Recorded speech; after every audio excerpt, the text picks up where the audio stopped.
चर्चाएं बड़े सुंदर, बड़े अद्भुत और प्रिय। मेरा मन तो श्रद्धेय श्री फूलचंद्र जी महाराज को उन्हें सुनकर बड़ा विभोर और रोमांच बना हुआ। बड़े महान आत्मा। मैं अपनी कुछ बातें साधु जीवन के बारे में कर रहा था, पर ये चर्चाएं उस साधु जीवन के शिखर की थी। मैं चर्चा जो कर रहा था वह मार्ग और यात्रा की चर्चा थी, और ये मंजिल की चर्चा थी, शिखर की चर्चा थी। जिन महापुरुषों का जिक्र चला और आपने सुना, ये लोग तो वो हैं जिन्होंने अपने ध्येय लक्ष्य को पाया, शिखर पर पहुंचे। श्रद्धेय श्री फूलचंद्र जी महाराज की मैंने अनेक बार दर्शन किए। उनका आशीर्वाद भी मैंने पाया। मेरे परम मित्र, मेरे साथी, और मैं कहूँ देह से तो दो, पर आत्मा और मन से एक, वे थे परम सेवा भावी श्री प्रेम सुख जी महाराज। श्री प्रेम सुख जी महाराज श्रद्धेय श्री फूलचंद्र जी महाराज की सेवा में परम सेवा भावी श्री प्रेम सुख जी महाराज ने अनेक संतों की सेवा का लाभ लिया। और बताना चाहूँगा, अपने गुरु की सेवा तो भावना से भी और कर्तव्य मानकर भी सभी करते, लेकिन जहाँ भी ज़रूरत हुई और वहाँ पहुँच जाना, उनकी सेवा करना, यह बड़ी बात है। और ये बात परम सेवा भावी श्री प्रेम सुख जी महाराज के जीवन में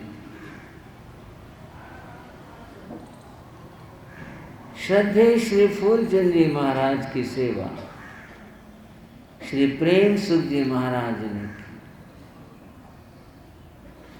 तब कई बार मैं उनके दर्शनों के लिए और अपने परम मित्र से मिलने के लिए कई बार जाता।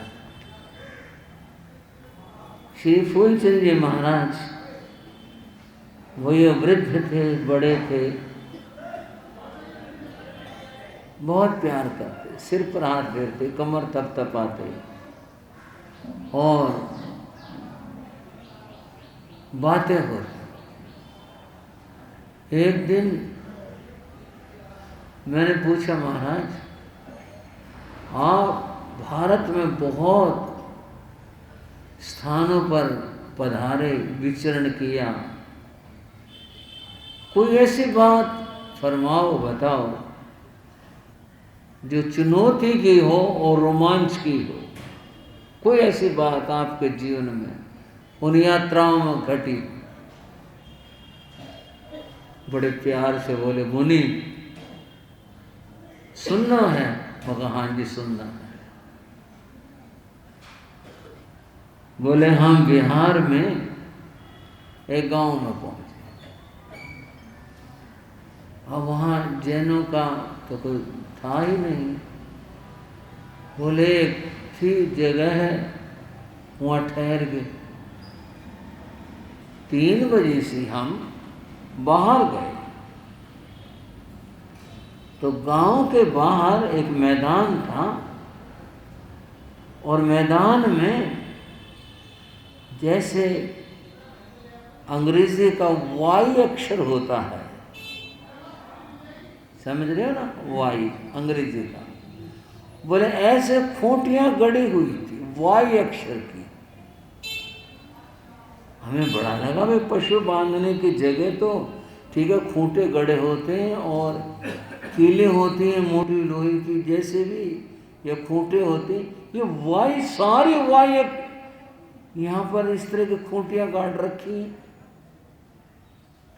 एक आदमी से हमने पूछा, भाई ये क्या बात है, ये वाई अक्षर जो है उसकी इस तरह की ये खूंटियां, ये क्या है?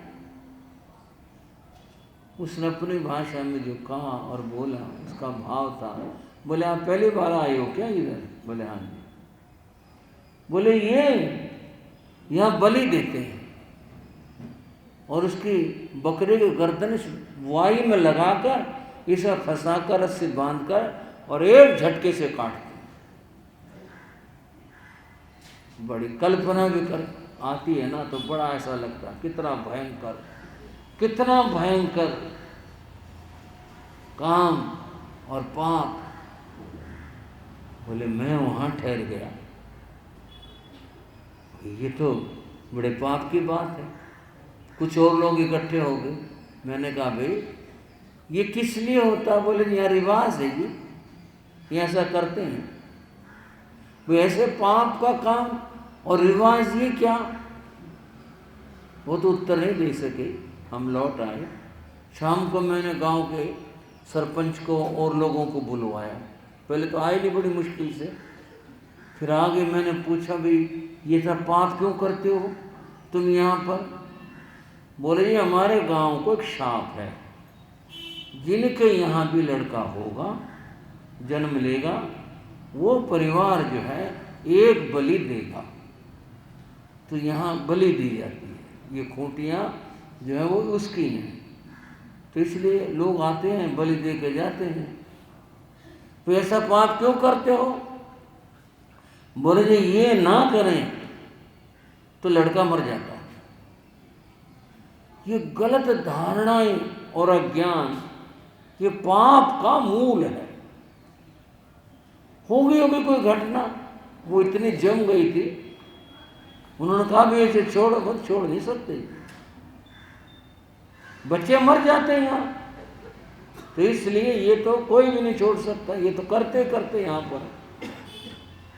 तो बात थी ना चुनौतीपूर्ण और रोमांच की।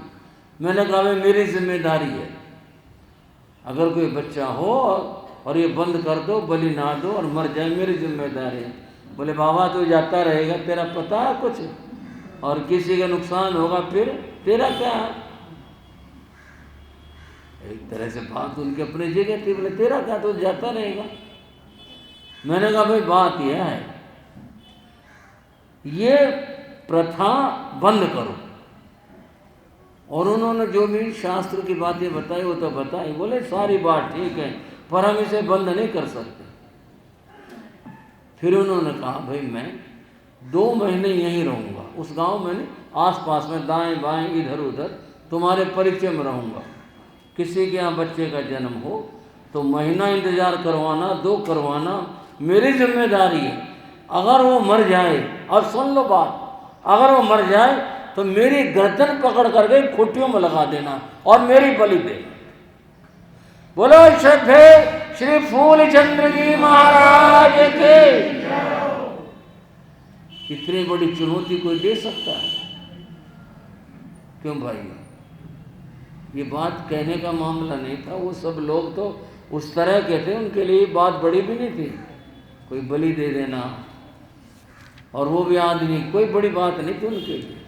उन्होंने कहा अगर ये खो जाए, कोई मर जाए बच्चा, तो भाई मेरी बलि दे देना, और अगर वो ठीक ठाक रहे फिर तो ठीक। बोल रहे हैं अगर ठीक रहते हैं बच्चे, हम क्यों ऐसा करेंगे? उन्होंने समझाया। बोले देखो, एक बार आजमा लो, 2 बार, लेकिन यूँ तो बड़े भी मरते हैं, छोटे भी मरते हैं, इसके बाद का क्या हुआ? पर मैं जिम्मेदारी लेता हूँ। बंधुओं, उन्होंने जब इतनी चुनौती दी, गांव वालों को मानना पड़ा। बोले बाबा जो कह रहा है किसी शक्ति पर कह रहा है। उस गांव से उन्होंने तब बिहार किया जब वो खूंटियां अपने सामने उखड़वाई। बोले मेरे आगे उखाड़ो, मेरे सामने उखाड़ो। और गांव के लोगों ने खूंटियां उखाड़ी। ऐसे काम आप सोचो, कितनी बड़ी हिम्मत की बात है, कितने बड़े साहस की बात है। इतना बड़ा निर्णय और इतनी बड़ी बात कह देना कि भाई कोई किसी का बच्चा मर जाए तो भाई मेरी बलि दे देना उसकी जगह, फिर तुम्हारी मर्जी।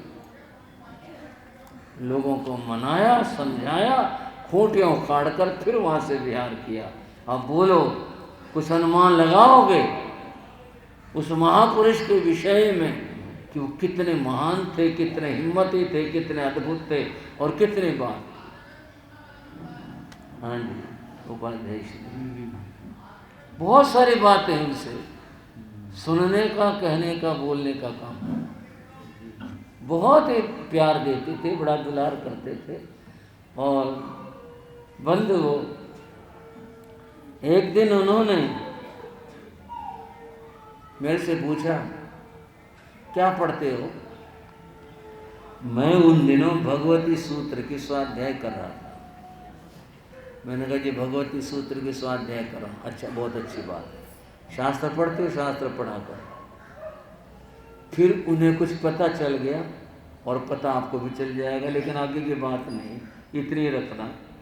बोले तुम ज्योतिष भी पढ़ते हो? मैंने कहा हाँ जी, थोड़ी सी कोशिश करता हूँ। बोले अच्छा। उन्होंने आवाज़ दी अपने शिष्य को। बोले मुनि, ये बात शक्ति नगर की है जो मैं बता रहा हूँ। बोले मुनि, वो लाना चंद्र प्रज्ञप्ति। वो चंद्र प्रज्ञप्ति लेके आए, उसकी कॉपी थी। बोले तुम हमारा काम कर दो, ये चंद्र प्रज्ञप्ति सूत्र का काम है, मेरे पास बहुत काम है, ये तुम हमारा काम कर दो, चंद्र प्रज्ञप्ति की हिंदी टीका कर दो। महाराज मैं बहुत छोटा हूँ, मेरे को कुछ नहीं आता। मैंने उनके चरणों को हाथ लगाया। बोले नहीं, तुम कर दो। मैंने कहा जी मेरे से तो नहीं हो सकती। फिर बोले तुम्हारे गुरु तो बहुत विद्वान हैं। मैंने कहा जी तो है। बोले फिर इतने बड़े विद्वान गुरु के शिष्य का काम नहीं कर सकते? मैंने कहा जी आशीर्वाद दे दो। अब मैं इंतजार में उनका आशीर्वाद देखो कब फलेगा। आशीर्वाद जरूर मिला था उनसे, उन्होंने कृपा करी थी, थोड़ा सा काम किया भी है, लेकिन उनका आशीर्वाद आज भी मुझे याद आता है। ऐसी ऐसी महान आत्माएं, उनकी तो जितनी महिमा गाई जाए उतनी ही कम। और बस एक छोटी सी बात, अभी हमारे परिवर्तनी जी महाराज जी ने साधुओं की बातें सुनाई, साधुओं की परंपरा सुनाई। जहाँ तक साधुओं के कार्य साधना की बात है वो तो बड़ी अद्भुत है। और ये नहीं को मैं जानता हूँ, ये तो हमारे से बहुत ज़्यादा जानती है, क्योंकि जब काम ही कर रही है तो इस विषय के ऊपर। बिनोली के अंदर, उत्तर प्रदेश के एक कस्बा बिनोली में महबूब राय नाम के एक श्रावक थे, बहुत अच्छे सेवाभावी उनका परिवार है। महबूब राय को यहाँ इस हिस्से पर ट्यूमर हो गया। पहले तो गांव वालों के इलाज करवाए जैसे होते हैं, ये बांध लिया, वो बांध लिया, कुछ कर लिया, ठीक नहीं हुआ। दिल्ली दिखाया, दिल्ली दिखाया तो डॉक्टर ने देखते कैंसर घोषित कर दिया। बोले ये कैंसर है। और इसका ऑपरेशन होगा। ऑपरेशन का नाम तो बहुत बड़ा, और उस ज़माने में बहुत घबराहट सी भी हुई। फिर सबके ये राय बनी भाई ऑपरेशन करवा लेना चाहिए, नहीं तो पता नहीं क्या भयंकर रूप ले लेगा ये, ऑपरेशन करवा लो। तय हो गया परिवार का, और जितने भी मित्रजन सब थे बोले भी ऑपरेशन करा, महबूब ऑपरेशन करवा लो। तय हो गया, वहाँ से तारीख मिल गई, बिनोली आ गए थे, तो फलाने दिन भाई चलना है, चलने के लिए तैयार हो गए, परिवार इकट्ठा हो गया। उस समय वहाँ एक साध्वी जी महाराज का सिंघाड़ा विराजमान था बिनोली में, और वे साधवियाँ थी श्री मनोहर दास जी महाराज की परंपरा की। हमारे जो प्रिय साथी आनंद मुनि जी महाराज, इन्हीं के ऊपर परंपरा में, नाम मेरे पास लिखा हुआ पर इस स्मृति में नहीं आ रहा, वो थी। तो श्रावकों होता भी संत सतियों तो दर्शन करके जाएंगे, तो दर्शन करने मंगली सुनने के लिए आए, दर्शन किए। माँ सती जी ने पूछा भाई क्या बात, महाराज ऑपरेशन के लिए जा रहे हैं, दिल्ली जा रहे हैं, क्या बात है? उन्होंने कपड़ा हटा के दिखाया, बड़ा ट्यूमर था बाहर। बोले जी ऑपरेशन है। देख करके बोले एक दिन रुक नहीं सकते? बोले ना महाराज, तारीख दे रखी है, डॉक्टर ने जाना पड़ेगा। उन्होंने फिर कह दिया एक दिन में क्या बात है, एक दिन रुक नहीं जाओ। सारे बोले डॉक्टर से दूसरी तारीख लेनी, महासती जी कह रही हैं, किसी ने कोनी मारी, किसी ने कहा हाँ बरको। बोले महाराज आप कह रहे थे ठहर जाएंगे। बोले अच्छा। उन्होंने कहा जी ठहर जाएंगे, आप ठहर जाएंगे। महासती जी ने कहा मेरे पास दोपहर 12 बजे आना। दोपहर 12 बजे भाई महबूब, उनकी धर्मपत्नी और भी कोई मुक गई। बोले श्रावक यहाँ बैठ जा और मुंह इधर को कर ले। मुंह उधर को कर लिया, वो ट्यूमर साध्वी जी की तरफ था सामने, और बैठ करके उन्होंने कुछ पाठ किया, पढ़ा, क्या किया, मंगली सुनाई, वो चले गए। अगले दिन वो सारा पिचका हुआ, ऐसा लगा कि इसमें तो कुछ हो गया, ये तो इतना फूला हुआ लाल इतना बड़ा बड़ा सा था, और बंद हुआ। उनके पोते ने मुझे बताया ये बात कि ये बाबा का ट्यूमर 3 दिन में खत्म हो गया।